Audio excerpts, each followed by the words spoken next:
ഒരു വിശ്വാസിയുടെ ജീവിതത്തിൽ പ്രയാസങ്ങൾ ഉണ്ടാകുകയില്ല എന്ന് ചിന്തിക്കരുത്. എന്നാൽ പ്രശ്നത്തിന് നടുവിൽ കാറ്റിൽ ഉലഞ്ഞാടുന്ന മരക്കൊമ്പിലിരുന്നു കൊണ്ട് പാട്ട് പാടുന്ന പക്ഷിയെപ്പോലെ ഒരു വിശ്വാസി ദൈവത്തിൽ ആശ്വാസം കണ്ടെത്തും.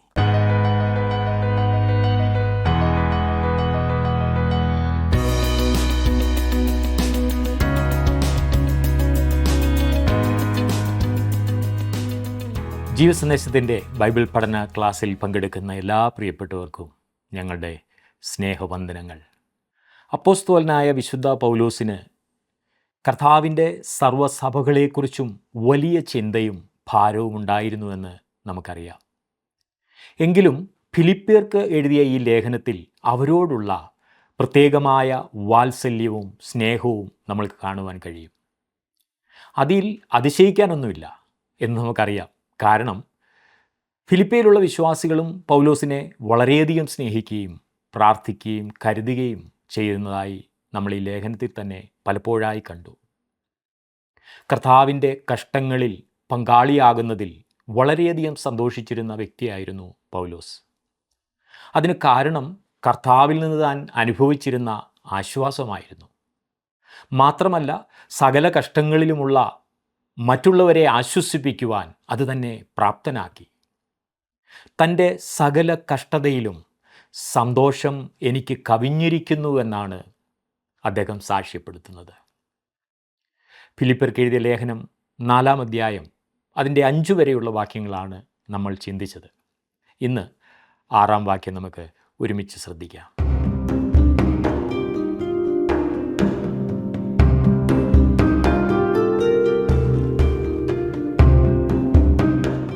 വിശുദ്ധ പൗലോസ് ഫിലിപ്പിയർക്ക് എഴുതിയ ലേഖനം 4-ാം അധ്യായം 6-ാം വാക്യത്തിൽ നിന്നും നാം കണ്ടത്, ഒന്നിനെക്കുറിച്ചും വിചാരപ്പെടരുത്, എല്ലാറ്റിലും പ്രാർത്ഥനയാലും അപേക്ഷയാലും നിങ്ങളുടെ ആവശ്യങ്ങൾ സ്തോത്രത്തോടുകൂടെ ദൈവത്തോട് അറിയിക്കുകയത്രേ വേണ്ടത് എന്നത്രേ. 100 കൂട്ടം കാര്യങ്ങളെക്കുറിച്ചുള്ള ചിന്താകുലം ഉറക്കം തന്നെ നഷ്ടപ്പെടുത്തുന്നു. ഉണർന്നാലോ വിചാരപ്പെടുവാൻ 1000 കാര്യങ്ങൾ വേറെയും. ഇന്ന് തന്നെ എത്രയെത്ര കാര്യങ്ങളെക്കുറിച്ച് വിചാരപ്പെട്ടും മനം കലങ്ങിയുമാണ് താങ്കൾ ആരംഭിച്ചിരിക്കുന്നത്. ഇതിൽ നിന്നും ഒരു വിടുതൽ ആഗ്രഹിക്കുന്നില്ലേ? എന്താ ചോദിച്ചത്? വിടുതലെന്നോ? അത് ഈ ഭൂമിയിൽ, ഈ ആയുസ്സിൽ സാധ്യമാണോ എന്നല്ല ചോദിച്ചത്. ഈ ഭൂമിയിൽ നിന്ന് തന്നെ മാറ്റപ്പെട്ടിട്ടേ അതുണ്ടാകൂ എന്നാണോ സുഹൃത്തെ താങ്കൾ പറഞ്ഞത്? എന്നാൽ അങ്ങനെയല്ല. ആവശ്യമില്ലാത്ത ആശങ്കകളെ അകറ്റുവാൻ നല്ലൊരു മാർഗം വിശുദ്ധ പൗലോസ് പറഞ്ഞു തരുന്നു. ഈ വിഷയം കഴിഞ്ഞ ദിവസം നാം ചിന്തിക്കുവാൻ ആരംഭിച്ചതായിരുന്നു. നാം അത് മുഴുവൻ ചിന്തിച്ച് കഴിഞ്ഞില്ല. ഫിലിപ്പി ലേഖനം 4-ാം അധ്യായത്തിൻ്റെ 6-ാം വാക്യത്തിൽ നിന്ന് നാം കണ്ടത്, ഒന്നിനെക്കുറിച്ചും വിചാരപ്പെടരുത്, എല്ലാറ്റിലും പ്രാർത്ഥനയാലും അപേക്ഷയാലും നിങ്ങളുടെ ആവശ്യങ്ങൾ സ്തോത്രത്തോടുകൂടെ ദൈവത്തോട് അറിയിക്കുകയത്രേ വേണ്ടത്. ഞാൻ നിങ്ങളോട് പറഞ്ഞു, വിചാരപ്പെടുക എന്നാൽ നിർവിചാരിത്വം അല്ല എന്ന്. ക്രിസ്ത്യ ജീവിതത്തിൽ വളർച്ചയ്ക്ക് വിഘാതമായിരിക്കുന്ന ഒരു ഘടകമാണ് ആകുല ചിന്ത, വിചാരപ്പെടൽ, ആങ്സൈറ്റി. ഇതായിരുന്നു നാം കണ്ടുകൊണ്ടിരുന്നത്. ഇതിന് പല കാരണങ്ങൾ ഞാൻ ചൂണ്ടിക്കാണിക്കുകയുണ്ടായി. ഒന്നാമതായി ഞാൻ പറഞ്ഞു, തെറ്റായ ചിന്താഭാരത്തെക്കുറിച്ച്. ഈ ലോകപരമായ കാര്യങ്ങളിൽ അധികം ഇടപെടുന്നതിൽ നിന്നും ഉളവാകുന്ന ചിന്താകുലവും ഭാരവും എല്ലായ്പ്പോഴും തെറ്റായിട്ടുള്ളതാണ്. ഒരു വ്യക്തി ഈ ലോകപരമായ കാര്യങ്ങളിൽ അധികമായി വ്യാപൃതനാകുമ്പോൾ അവന് സ്വർഗീയമായതിനെക്കുറിച്ചും നിത്യമായതിനെക്കുറിച്ചും ചിന്തിക്കുവാൻ സമയം ലഭിക്കുന്നില്ല എന്നതാണ് യാഥാർത്ഥ്യം. മനുഷ്യരുമായി അധിക സമയം അവൻ ചെലവഴിക്കുന്നുണ്ടായിരിക്കാം, എന്നാൽ ദൈവവുമായി സമയം ചെലവഴിപ്പാൻ സമയം ലഭിക്കാതെ പോകുന്നു. മനുഷ്യരോട് പറയുവാനായി അവന് പല കാര്യങ്ങളുണ്ടായിരിക്കാം, എന്നാൽ ദൈവത്തോട് പ്രാർത്ഥിപ്പാൻ അവന് സമയം ലഭിക്കുന്നില്ല. ഈ ലോകപരമായ അവൻ്റെ ഇടപെടൽ അതിൽ തന്നെ തെറ്റായിട്ടുള്ളതല്ലെങ്കിൽ തന്നെയും ഏറ്റവും ഉത്തമമായത് അതായിരിക്കുകയില്ല. ചിന്താകുലം തെറ്റായിരിക്കുന്നതിൻ്റെ വേറൊരു കാരണം ഭാവിയെക്കുറിച്ചുള്ള ആകുല ചിന്ത തെറ്റായിട്ടുള്ളതാണ് എന്നതത്രേ. അത് അന്ധമായതിനാലാണ് തെറ്റാണെന്ന് പറയുവാൻ കാരണം. ലോകത്തിൽ ദൈവത്തിൻ്റെ പ്രവർത്തനം എപ്രകാരമെന്ന് കാണുവാൻ സാധിക്കാത്തത് കൊണ്ടത്രേ ഭാവിയെക്കുറിച്ച് ഒരാൾ ആകുല ചിന്തയുള്ളവനായി തീരുന്നത്. പറവകളെയും വയലിലെ ചെടികളെയും ദൈവം സംരക്ഷിക്കുന്നു എങ്കിൽ നിശ്ചയമായും അവൻ മനുഷ്യനെക്കുറിച്ചും ചിന്തയുള്ളവനാണെന്ന് നമ്മുടെ കർത്താവ് മത്തായി എഴുതിയ സുവിശേഷം 6-ാം അധ്യായത്തിൽ വളരെ കൃത്യമായിട്ട് പറഞ്ഞു. കർത്താവ് അതിനുവേണ്ടി പറഞ്ഞിട്ടുള്ള വാക്യങ്ങളാണ് എത്രയോ ആധികാരികമായിട്ടുള്ളത്.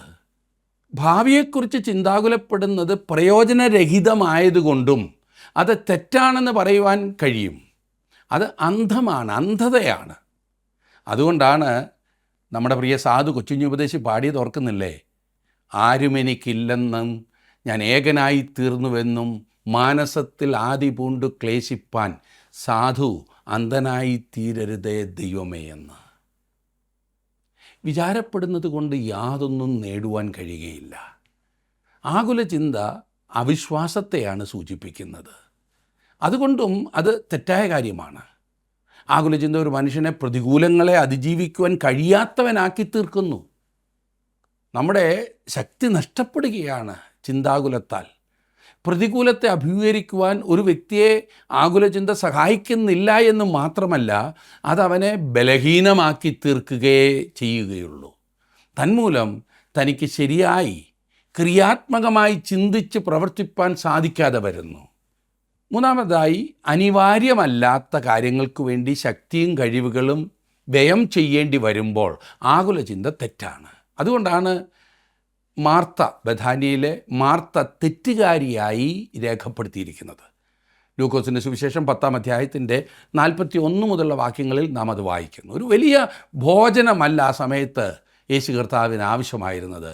കർത്താവ് ബഥാനിയയിലെ മറിയുടെയും മാർത്തയുടെയും ഭവനത്തിൽ ചെല്ലുമ്പോൾ അവൻ ക്രൂശിനോട് വളരെ അടുത്തായിരുന്ന ഒരു സമയത്തായിരുന്നു. ക്രൂശ് അഭിമുഖീകരിക്കുന്നതിന് മുൻപ് യേശു അല്പം സ്വസ്ഥമായിരിക്കുവാൻ കാക്ഷിച്ചിരുന്നത് നാം കാണുന്നു. ഇന്ന് അനേകരും ചിന്തിക്കുന്നത് ലോകപ്രകാരം എന്തെങ്കിലുമൊക്കെ വാരിക്കോരി കൊടുത്താൽ മനുഷ്യർ തൃപ്തരാകുമെന്നാണ്. ഞാൻ പറയട്ടെ, ആവശ്യമില്ലാത്ത ആകുല ചിന്തയിൽ നാം അങ്ങനെ ചിന്തിച്ച് ഭാരപ്പെട്ട് പ്രവർത്തിക്കുന്നത് കൊണ്ട് യാതൊരു പ്രയോജനവുമില്ല. ഒരു വലിയ പങ്ക് ആളുകൾക്കും ആവശ്യം ഭൗതികമായ എന്തെങ്കിലും ഉള്ള ഒരു സമൃദ്ധി അല്ല, പിന്നെയോ വിചാരപ്പെടലിൽ നിന്നുള്ള ഒരു വിടുതലാണ്.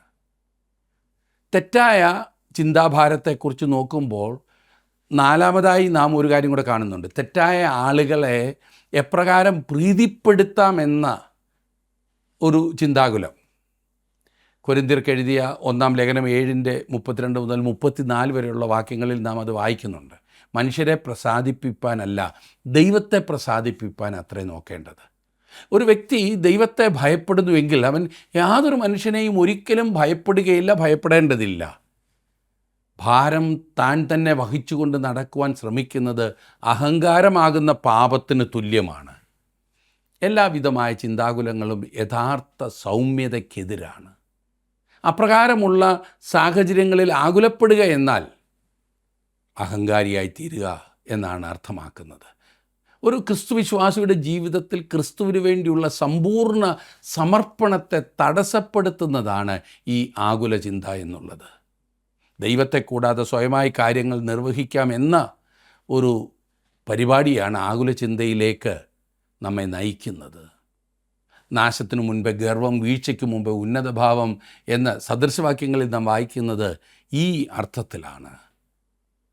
ദൈവം വേണ്ട വിധത്തിൽ നമുക്കായി ചിന്തിക്കുകയും കരുതുകയും ചെയ്തിട്ടില്ല എന്ന് മനുഷ്യൻ തൻ്റെ അഹങ്കാരത്തിൽ ചിന്തിക്കുന്നു. ആത്മീയ ശൂന്യത അഥവാ ദൈവത്തിൻ്റെ വാഗ്ദത്തങ്ങളിലുള്ള സംശയം കാരണമാണ് യഥാർത്ഥത്തിൽ ആകുല ചിന്തയുളവാകുന്നത്. അധികമായി ആകുല ചിന്തയുള്ള ഒരാൾക്ക് സകല ബുദ്ധിയെയും കവിയുന്ന ദൈവസമാധാനം അനുഭവിക്കുന്നതിനോ ക്രിസ്തീയ ജീവിതത്തിലെ സന്തോഷം അനുഭവിക്കുന്നതിനോ കഴിയുകയില്ല എന്ന് നാം പഠിക്കുന്ന ഈ ഭാഗത്ത് വ്യക്തമാണ്. എന്നാൽ ചിന്താഭാരപ്പെടുന്നവരെയും ഭാരം ചുമക്കുന്നവരെയും കർത്താവ് തൻ്റെ അടുക്കലേക്ക് ആഹ്വാനം ചെയ്യുന്നു. അധ്വാനിക്കുന്നവരും ഭാരം ചുമക്കുന്നവരുമായുള്ളവരെ എല്ലാവരും എൻ്റെ അടുക്കൽ വരുവീൻ, ഞാൻ നിങ്ങളെ ആശ്വസിപ്പിക്കുമെന്ന് കർത്താവ് പറഞ്ഞിരിക്കുന്നു. ആകുല ചിന്തയിൽ നിന്നും വിടുതൽ പ്രാപിക്കുന്നതിനുള്ള പോംവഴി ഒരു വ്യക്തി തന്നെയും സകല കാര്യങ്ങളും ദൈവത്തിൽ സമർപ്പിക്കുക എന്നതാണ്. പത്രോസ് എഴുതുമ്പോൾ പത്രോസിൻ്റെ 1-ാം ലേഖനം 5-ാം അധ്യായത്തിൻ്റെ 7-ാം വാക്യം, അവൻ നിങ്ങൾക്കായി കരുതുന്നതാകിയാൽ നിങ്ങളുടെ സകല ചിന്താകുലവും അവൻ്റെ മേൽ ഇട്ടുകൊള്ളുവീൻ. ഈ ഫിലിപ്പ് ലേഖനം 4-ാം അധ്യായത്തിൻ്റെ 6-ാം വാക്യത്തിൽ നാം വായിച്ചു, ഒന്നിനെക്കുറിച്ചും വിചാരപ്പെടരുത്, എല്ലാറ്റിലും പ്രാർത്ഥനയാലും അപേക്ഷയാലും നിങ്ങളുടെ ആവശ്യങ്ങൾ സ്തോത്രത്തോടുകൂടി ദൈവത്തോട് അറിയിക്കത്ര വേണ്ടത് എന്നത്രേ. ജീവിത പ്രശ്നങ്ങളെ നാം തനിയെ അല്ല നേരിടുന്നത്, ദൈവത്തോടുകൂടി അഭിമുഖീകരിക്കുകയാണ് വേണ്ടത്. ഇത് നാം മനസ്സിലാക്കുകയാണ് ആകുല ചിന്തയ്ക്കുള്ള മറുമരുന്ന്. നിങ്ങളുടെ സകല ചിന്താകുലവും അവൻ്റെ മേൽ ഇട്ടുകൊള്ളുവീൻ എന്ന് പത്രോസ് പറയുന്നു. ഇത് ഒരിക്കലായും മനഃപൂർവ്വം ചെയ്യേണ്ട ഒരു പ്രവൃത്തിയാണ്. ഇത് ചെയ്താൽ നല്ലതെന്നല്ല, ചെയ്യേണ്ടത് ആവശ്യവുമാണ്, അത്യാവശ്യമാണ്. 55-ാം സങ്കീർത്തനത്തിൻ്റെ 22-ാം വാക്യത്തിൽ പറഞ്ഞിരിക്കുന്നത്, നിൻ്റെ ഭാരം യഹോവയുടെ മേൽ വെച്ചുകൊള്ളുക, അവൻ നിന്നെ പുലർത്തും. ഭാരം എന്ന ഏകവചനത്തിൽ പറഞ്ഞിരിക്കുന്ന ആ കാര്യം ശ്രദ്ധിച്ചാട്ടെ. അങ്ങനെ ഉപയോഗിച്ചിരുന്നതിനാൽ ഒറ്റപ്പെട്ട ഓരോ സാഹചര്യങ്ങളും ഉൾക്കൊള്ളുന്നുണ്ട് എന്നാണ് അതിൻ്റെ അർത്ഥം. നാം അങ്ങനെയുള്ള ഓരോ സമയത്തും നമ്മുടെ ഓരോ ഭാരവും ഇട്ടുകളയുകയല്ല, ഒരിക്കൽ എന്നേക്കുമായി നമ്മുടെ സകല ഭാരവും ചിന്താകുലവും കർത്താവിലിടുവാൻ തീരുമാനിക്കുകയാണ് ചെയ്യുന്നത്. ക്രിസ്തുവിനെ കൂടാതെ ഒരു വ്യക്തിക്ക് തൻ്റെ ചിന്താകുലത്തിൽ നിന്നും മോചനം നേടുവാൻ ഒരിക്കലും കഴിയുകയില്ല സുഹൃത്തെ. ഈ കാര്യം നാം ഓർക്കണം. എന്നാൽ നാം ക്രിസ്തുവിനോടൊപ്പം ഒരു നുകത്തിൻ കീഴിലാണ്. ഒത്തുചേർന്നുള്ള പ്രവർത്തന ബന്ധം ക്രിസ്തുവുമായി നമുക്കുണ്ട്, മറന്നു പോകരുത്. അപ്പോൾ അസാധ്യ കാര്യങ്ങൾ സാധ്യമായി തീരുന്നു. അപ്രകാരം ആകുല ചിന്തയിൽ നിന്നും വിടുതൽ നേടുന്നത് വലിയ പദവിയെന്ന് മാത്രമല്ല, നമ്മിൽ താഴ്മയുടെയും വിനയത്തിൻ്റെയും മനോഭാവം ഉളവാകുകയും ചെയ്യുന്നു. പ്രശ്നങ്ങളോടുള്ള വിവേകശൂന്യമായ മനോഭാവമല്ല, പിന്നെയോ സകല സാഹചര്യങ്ങളും കർത്താവായ യേശുവിൻ്റെ തോളിൽ മനഃപൂർവ്വമായി ഇടുന്ന പ്രവൃത്തിയാണത്. കോളിളക്കങ്ങളുടെ മധ്യത്തിൽ കർത്താവ് സമാധാനം അനുഭവിച്ചതായി നാം വീണ്ടും വീണ്ടും വായിക്കുന്നു. അത് കാനായിലെ കല്യാണ വിരുന്നിലാണെങ്കിലും, ബഥാന്യയിലായിരുന്നെങ്കിലും, ലാസറിൻ്റെ ഭവനത്തിലായിരുന്നെങ്കിലും എല്ലാം കർത്താവിൻ്റെ ആ ശാന്തത നാം കാണുന്നു. നമുക്കും അവനിൽ ആശ്വാസവും സമാധാനവും കണ്ടെത്താൻ കഴിയും എന്നത് ആശാവഹമായ കാര്യമത്രേ അല്ലേ? അവൻ നമുക്കായി കരുതുന്നു. അവൻ നമ്മെക്കുറിച്ച് ചിന്തയുള്ളവനാണ്. അവിടുന്ന് നമ്മുടെ ചെറുതും വലുതുമായ കാര്യങ്ങളിൽ അതീവ ശ്രദ്ധയുള്ളവനാണ്. അതത്രേ നമ്മുടെ ഭാരം കർത്താവിന്മേൽ ഇടുവാനുള്ള അടിസ്ഥാനം, പ്രോത്സാഹനം. നമ്മെ സ്നേഹിക്കാത്ത, നമുക്ക് വേണ്ടി കരുതാത്ത ഒരു വ്യക്തിയോട് നമ്മുടെ കാര്യങ്ങൾ പറയുന്നതിൽ നാം ഒരിക്കലും താല്പര്യമുള്ളവരായിരിക്കില്ല. എന്നാൽ നമ്മുടെ കർത്താവ് നമ്മെ സ്നേഹിക്കുന്നു. നാം ഇറക്കി വെക്കുന്ന ഭാരമെല്ലാം അവൻ സ്വീകരിക്കുമെന്നതിൻ്റെ ഉറപ്പത്രേ അവന് നമ്മളോടുള്ള കരുതൽ. കെരീത്ത് തോട്ടിലെ വെള്ളം വറ്റിപ്പോകുന്നത് കണ്ടപ്പോൾ പ്രവാചകനായിരുന്ന ഏലിയാവ് ചിന്താഭാരപ്പെട്ടില്ല എന്ന് ഏലിയാവിൻ്റെ ചരിത്രം പഠിക്കുമ്പോൾ നമുക്ക് കാണുവാൻ കഴിയുന്നുണ്ട്. അതെ, അവൻ നോക്കിയിരിക്കുമ്പോൾ ആ വെള്ളം വറ്റുന്നു. ആ കാക്കയുടെ വരവ് നിന്നു, ഭക്ഷണം നിന്നു. എന്നാൽ ഇന്നോളം തന്നെ നടത്തിയ ദൈവം മേലിലും അത്ഭുതകരമായി നടത്തുവാൻ മതിയായവനാണെന്ന് ഏലിയാവിന് അറിയാമായിരുന്നു. താൻ ഇനിയും പോകുന്ന സാഹചര്യം ഇതുവരെ ഉണ്ടായിരുന്നതിനേക്കാൾ ഭാരമേറിയതാകുന്നു, പ്രതീക്ഷയ്ക്ക് വക നൽകാത്തതാകുന്നു എന്ന് ഏലിയാവിന് അറിയാമായിരുന്നിട്ടും അവൻ ദൈവത്തിൽ പൂർണ്ണമായി ആശ്രയിച്ചു. എന്നെ ശ്രദ്ധിക്കുന്ന പ്രിയ സഹോദര, പ്രിയ സഹോദരി, ഇങ്ങനെ ഒരു ഉറപ്പ് താങ്കൾക്ക് താങ്കളുടെ ജീവിതത്തിലുണ്ടോ? താങ്കൾക്ക് വേണ്ടി കരുതുകയും താങ്കളുടെ ഭാരം ചുമക്കുകയും ചെയ്യുവാൻ തയ്യാറുള്ള ഒരു യേശുവിനെ താങ്കൾ കണ്ടുമുട്ടിയിട്ടുണ്ടോ? അവിടുന്ന് വാഗ്ദാനം ചെയ്യുന്ന സമാധാനവും ആശ്വാസവും താങ്കൾ അനുഭവിക്കുന്നുണ്ടോ? ഒരു ക്രിസ്തുവിശ്വാസിയുടെ ജീവിതത്തിൽ പ്രയാസങ്ങൾ ഉണ്ടാകുകയില്ല എന്ന് ചിന്തിക്കരുത്. അങ്ങനെ പഠിപ്പിക്കുന്നത് തെറ്റാണ്. എന്നാൽ പ്രശ്നത്തിന് നടുവിൽ കാറ്റിൽ ഉലഞ്ഞാടുന്ന മരക്കൊമ്പിലിരുന്നു കൊണ്ട് പാട്ട് പാടുന്ന പക്ഷിയെപ്പോലെ ഈ ക്രിസ്തുവിശ്വാസി ദൈവത്തിൽ ആശ്വാസം കണ്ടെത്തും. കണ്ടിട്ടില്ലേ ഈ കാറ്റിൽ അലഞ്ഞ് ഉഴലുന്നതായിട്ടുള്ള ഈ മരക്കൊമ്പിലിരിക്കുന്ന പക്ഷികളെ? സകല പ്രതിസന്ധികളെയും മുൻപിൽ കണ്ടുകൊണ്ട് ഹബക്കുക്ക് പ്രവാചകൻ ഇപ്രകാരം പാടി: അത്തിവൃക്ഷം തളിർക്കയില്ല, മുന്തിരിവള്ളിയിൽ അനുഭവമുണ്ടാകുകയില്ല, ഒലിവ് മരത്തിൻ്റെ പ്രയത്നം നിഷ്ഫലമായി പോകും, നിലങ്ങൾ ആഹാരം വിളയിക്കുകയില്ല, ആട്ടിൻകൂട്ടം തോട്ടത്തിൽ നിന്നും നശിച്ചു പോകും, ഗോശാലകളിൽ കന്നുകാലി ഉണ്ടായിരിക്കുകയില്ല, എങ്കിലും ഞാൻ യഹോവയിൽ ആനന്ദിക്കും, എൻ്റെ രക്ഷയുടെ ദൈവത്തിൽ ഘോഷിച്ചുല്ലസിക്കും. അതെ, ഒരു ഉറപ്പുമില്ലാത്ത ഒരു ഭാവിയെ നോക്കി പ്രവാചകൻ പറയുകയാണ്, എങ്കിലും ഞാൻ എൻ്റെ യഹോവയിൽ ആശ്രയിക്കും. അമിതമായ ചിന്താഭാരം ശരിയല്ല എന്നും അതിനുള്ള പ്രതിവിധി നമ്മുടെ ഭാരവും ചിന്തയുമെല്ലാം യേശുക്രിസ്തുവിൽ ഇടുകയാണെന്നും അപ്രകാരം ജീവിതത്തിൽ സമാധാനവും ആശ്വാസവും പ്രാപിപ്പാൻ കഴിയുമെന്നും നമുക്കറിയാമെങ്കിലും നമ്മിൽ പലരും നമ്മുടെ ഭാരവും വഹിച്ചുകൊണ്ടാണ് നടക്കുന്നത്. കർത്താവിനെ എന്തിനു ഭാരപ്പെടുത്തുന്നു എന്ന ചിന്തയായിരിക്കും അവർക്കുള്ളത്. നിങ്ങളുടെ ഭാരം അവൻ്റെ മേൽ ഇടാത്തതാണ് അവനെ ഭാരപ്പെടുത്തുന്ന വിഷയം. ആകുല ചിന്തയും കൊണ്ട് നടന്നേ പറ്റൂ എന്ന് സുഹൃത്തെ താങ്കൾ ചിന്തിക്കുന്നുവെങ്കിൽ താങ്കൾക്കായി ശരിയായ രീതിയിലുള്ള ചിന്തയുമുണ്ട് എന്ന് മറക്കരുത്. എത്ര അത്ഭുതകരമാണ് നമ്മുടെ സകല ഭാരവും അവൻ്റെ മേൽ ഇടുന്നത്. എന്നാൽ താങ്കൾക്കായി ചില ശരിയായ ചിന്ത ഞാൻ ഇനിയും പറയാം. 1 കൊരിന്ത്യർക്ക് എഴുതിയ 1-ാം ലേഖനം 12-ാം അധ്യായത്തിൻ്റെ 25-ാം വാക്യത്തിൽ നാം വായിക്കുന്നു: ശരീരത്തിൽ ഭിന്നത വരാതെ അവയവങ്ങൾ അന്യോന്യം ഒരുപോലെ കരുതേണ്ടതിനായി ദൈവം കുറവുള്ളതിന് അധികം മാനം കൊടുത്തുകൊണ്ട് ശരീരത്തെ കൂട്ടിച്ചേർത്തിരിക്കുന്നു. നമുക്ക് തമ്മിൽ കരുതലും ചിന്തയും ഉണ്ടായിരിക്കേണ്ടതാണ്. അത് ശരിയായ ചിന്തയാണ്. മറ്റുള്ളവരുടെ ചിന്താഭാരത്തിൽ പങ്കുവെക്കുന്നതിൽ കൂടി ഒരാൾക്ക് തങ്ങളുടെ തന്നെ ആകുല ചിന്തയിൽ നിന്നും മോചനം നേടുവാൻ സാധിക്കും. രോഗിയായിരിക്കുന്ന നിങ്ങളെ മറ്റുള്ളവർ ഒന്ന് കാണണമെന്ന് നിങ്ങൾ ചിന്തിക്കുന്നത് പോലെ തന്നെ രോഗിയായിരിക്കുന്ന വേറൊരാളെ നിങ്ങൾ കാണുവാൻ പോകുന്നത് അവർക്കും നിങ്ങൾക്കും ആശ്വാസമാകും. നാം നമ്മുടെ തന്നെ കാര്യങ്ങളെയും പ്രശ്നങ്ങളെയും കുറിച്ച് ചിന്തിക്കുന്നതിലുപരി മറ്റുള്ളവരുടെ പ്രശ്നങ്ങളെക്കുറിച്ച് ചിന്തിക്കുന്നുവെങ്കിൽ അതേക്കുറിച്ച് നാം ചിന്തയുള്ളവരായാൽ ജീവിതം ധന്യമായി തീരുമെന്നാണ് ഞാൻ പറഞ്ഞത്. അതിന് ശ്രദ്ധിച്ചിട്ടുണ്ടോ? പലപ്പോഴും നമുക്ക് നമ്മുടേതായ ആ വൃത്തത്തിന് വെളിയിൽ ചിന്തിപ്പാനോ പ്രവർത്തിപ്പാനോ ഒന്നിനും സാധിക്കുന്നില്ല എന്നതല്ലേ നമ്മുടെ പ്രശ്നം. സഹവിശ്വാസികളുടെ കാര്യത്തിൽ ചിന്തയുള്ളവരായിരിക്കുന്നത് പ്രത്യേകം ശരിയായ കാര്യമത്രേ. ഫിലിപ്പ് ലേഖനം 2-ാം അധ്യായത്തിൻ്റെ 20-ാം വാക്യത്തിൽ നാം വായിച്ചു: നിങ്ങളെ സംബന്ധിച്ച് പരമാർത്ഥമായി കരുതുവാൻ തുല്യചിത്തനായി എനിക്ക് മറ്റാരുമില്ല എന്ന്. ഫിലിപ്പിയിലെ വിശ്വാസികളുടെ ആവശ്യങ്ങളിൽ ചിന്തയും കരുതലും ഉള്ളവനായിരുന്നു തിമോത്തിയോസ്. ഒരു വിശ്വാസി പ്രയാസം അനുഭവിക്കുമ്പോൾ സഹവിശ്വാസിക്ക് എങ്ങനെ പ്രവർത്തിക്കുവാൻ സാധിക്കും എന്നതിൻ്റെ ഒരു ഉത്തമ മാതൃകയാണ് തിമോത്തിയോസ്. അങ്ങനെയാണ് പൗലോസ് അവനെ വളർത്തിക്കൊണ്ടുവന്നത്.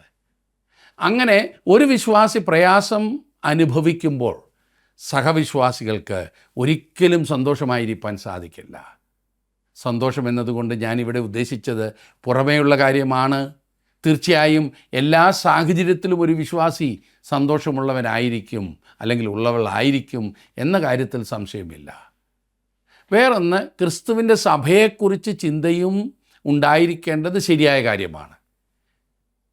പൗലോസ് പറയുന്നത്, എനിക്ക് ദിവസേന സകല സഭകളെയും കുറിച്ചുള്ള ചിന്താഭാരം എന്ന തിരക്കുമുണ്ട് എന്ന്.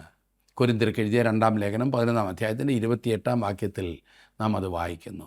സർവ്വസഭകളെയും കുറിച്ച് ചിന്താഭാരമുള്ളവനായിരിക്കുക എന്നത് പൗലോസിൻ്റെ പദവിയായിരുന്നു.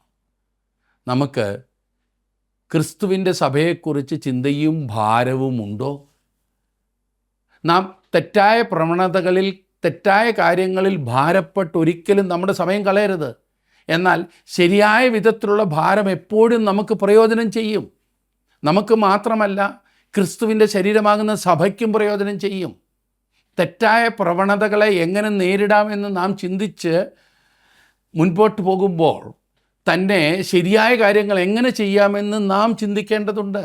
നമുക്കെല്ലാം നമ്മുടെ ജോലിയിലും നമ്മുടെ ഭവനത്തിലും നമ്മുടെ സ്കൂളിലും കോളേജിലും എല്ലാം ഭാരപ്പെടുത്തുന്ന വിഷയങ്ങളുണ്ട്. എന്നാൽ പൗലോസിന് നമ്മോട് പറയുവാനുള്ളത് നമ്മുടെ ചിന്താകുലങ്ങളെ പ്രാർത്ഥനയാക്കി മാറ്റുക എന്നതത്രേ. മനോഹരമാണല്ലേ? താങ്കൾക്ക് ചിന്താകുലം കുറയ്ക്കണോ എങ്കിൽ കൂടുതൽ പ്രാർത്ഥിക്കുക. എപ്പോഴെങ്കിലും വിചാരപ്പെടുവാൻ ആരംഭിച്ചാൽ അത് അവിടെ ഉടനെ നിർത്തിയിട്ട് പ്രാർത്ഥിക്കുവാൻ ആരംഭിക്കുക. അതിന് മൂടില്ല എന്ന് നമ്മൾ പറയും.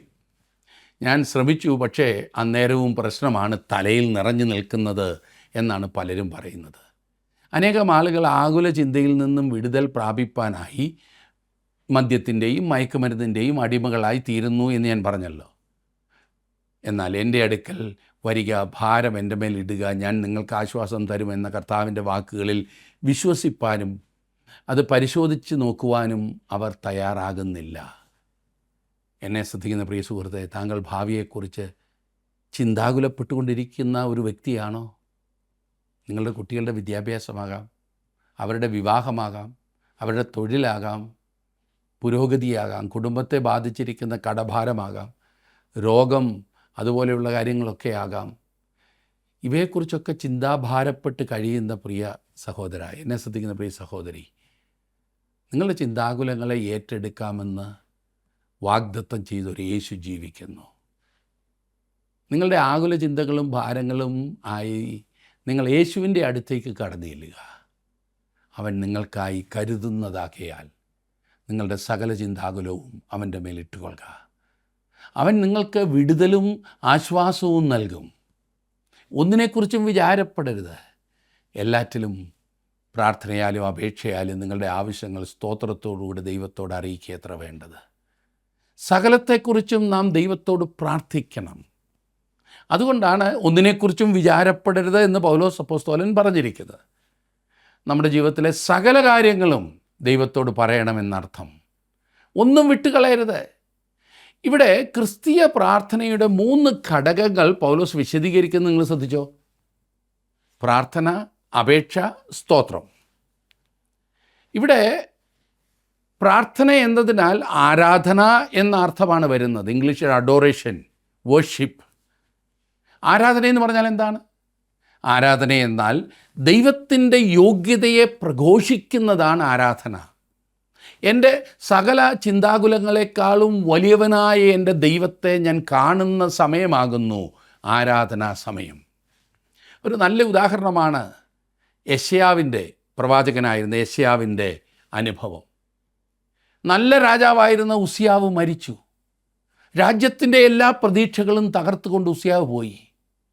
ഇനിയും വടക്കേ രാജ്യത്തിന് സംഭവിച്ചതായ അതേ അടിമവേല ചെയ്യുവാൻ തെക്കേ രാജ്യവും ഒരുങ്ങിയിരിക്കുകയാണ്. ആകെ ഭാരപ്പെട്ടിരുന്ന പ്രവാചകൻ എങ്ങനെ അതിനൊരു പ്രതിവിധി കണ്ടെത്തുമെന്ന് അവൻ ഭാരപ്പെട്ടുകൊണ്ടിരിക്കുമ്പോൾ അവൻ പെട്ടെന്ന് ദൈവാലയത്തിലേക്ക് ചെന്നു. ദൈവാലയത്തിലേക്ക് ചെന്ന് അവൻ ദൈവസന്നിധിയിൽ സമയം ചെലവഴിച്ചപ്പോൾ ആരാധന, ദൈവത്തിൻ്റെ മഹത്വം ദൈവം അവനെ കാണിച്ചു. സിംഹാസനസ്ഥനായ അത്യുന്നതനായ ദൈവത്തെ കണ്ട് പ്രവാചകൻ തൻ്റെ സകല ഭാരങ്ങളും ആകുല ചിന്തകളും അകന്നവനായി ജീവിത ദൗത്യത്തിനായി ശക്തി പ്രാപിച്ച് മുൻപോട്ട് ഇറങ്ങുന്നത് നാം കാണുന്നു. അതാണ് ആരാധനയുടെ മഹത്വം. നമ്മുടെ ജീവിതത്തിൽ വിചാരപ്പെടലുകൾ വരുമ്പോൾ ഒന്നാമത് നമുക്ക് ചെയ്യുവാൻ സാധിക്കുന്നത് ദൈവത്തെക്കുറിച്ചുള്ള ശരിയായ കാഴ്ചപ്പാടുണ്ടാകുക. മാത്രമല്ല, പ്രാർത്ഥനയിലെ 2ാമത്തെ ഘടകമായി പറഞ്ഞിരിക്കുന്നത് അപേക്ഷയാണ്. ഞാൻ അതേക്കുറിച്ച് വളരെയേറെ വിശദീകരിക്കുകയുണ്ടായി. ഹൃദയം തുറന്ന് നാം നമ്മുടെ സകല കാര്യങ്ങളും ദൈവസന്നിധിയിൽ പകരുന്ന സമയമാണ്. മനസ്സില്ലാ മനസ്സോടെയല്ല, ഒന്നും മറച്ചു വെക്കാതെ നമ്മുടെ പരാജയങ്ങളും സംശയങ്ങളും വിജയങ്ങളും എല്ലാം ദൈവസന്നിധിയിൽ നാം പകരുകയാണ്. പ്രാർത്ഥനയുടെ 3ാമത്തെ ഘടകമായി നാം ഈ ഭാഗത്ത് കാണുന്നത് സ്തോത്രം അഥവാ നന്ദി. പലപ്പോഴും ഓരോന്ന് ലഭിക്കുവാൻ വേണ്ടി നാം ദൈവസന്നിധിയിൽ ചെന്ന് ധൃതി കൂട്ടും. എന്നാൽ ലഭിച്ചതിന് ശേഷം ഒരു നന്ദി പറയുവാൻ നാം ഓർക്കാറില്ല. ദൈവം പ്രവർത്തിച്ചു എന്ന് ഉറപ്പോടെ ഹൃദയം നന്ദി കൊണ്ട് നിറയണം. നാം ചോദിക്കുന്നതിന് മുൻപ് തന്നെ നമ്മുടെ ആവശ്യങ്ങൾ അറിഞ്ഞ് നമുക്ക് നൽകുന്ന ദൈവത്തോടാണ് നാം പറയുന്നത്. അതുകൊണ്ട് നന്ദി നിറഞ്ഞ ഹൃദയത്തോടെ വേണം നാം ദൈവസന്നിധിയിൽ ചെല്ലുവാൻ.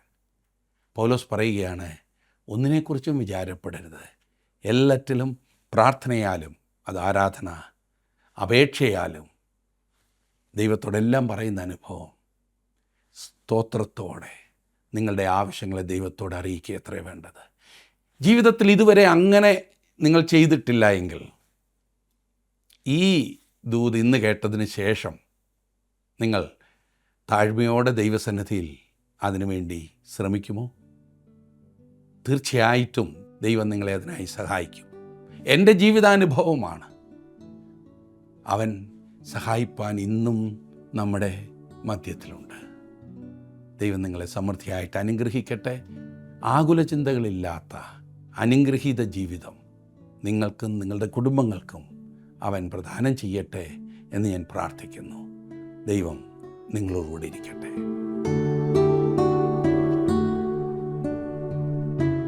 മനുഷ്യൻ വിചാരപ്പെടുകയും ഭാരപ്പെടുകയും ചെയ്യുന്ന വിഷയങ്ങളൊക്കെ ശ്രദ്ധിച്ചാൽ സകലതും നാളെയെക്കുറിച്ചുള്ള വിഷയങ്ങളാണെന്ന് മനസ്സിലാക്കുവാൻ സാധിക്കും. അതിന് കാരണം തന്നിൽ ആശ്രയിക്കുന്നവരുടെ അതത് ദിവസത്തേക്കുള്ള ആവശ്യങ്ങൾക്ക് വേണ്ടി ദൈവം കരുതുന്നു എന്നുള്ളത് തന്നെ. അതത് ദിവസത്തിന് അന്നന്നത്തെ ദോഷം മതി എന്ന വചനം അർത്ഥവ്യാപ്തിയുള്ളതാകുന്നു.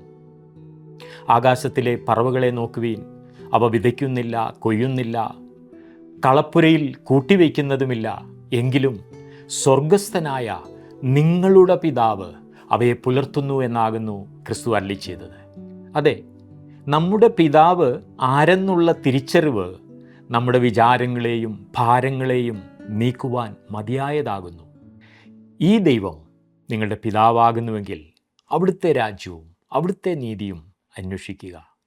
അവിടുന്ന് നിങ്ങൾക്കായി കരുതുന്നു.